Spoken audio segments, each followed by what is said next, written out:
হ্যাঁ জানো, ভালো আছো? হ্যাঁ, কি অবস্থা তোমার? কাল রাতে তো তোমাকে আমি অনেকবার কল দিচ্ছি, তুমি আমার কলটা রিসিভ করো না কেন জানো? জানো তোমার কি হয়েছে? হ্যাঁ, আমি তো খাবার খাইছি, তুমি খাবার খাইছো? হ্যাঁ, ডিনার করছি।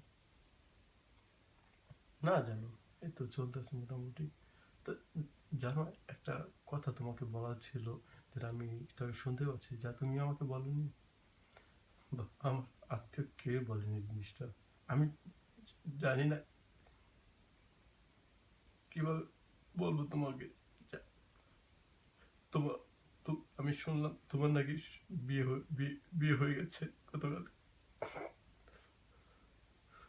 আর এই কথাটা শোনার পর আমি জানি না আমি নিজেকে কিভাবে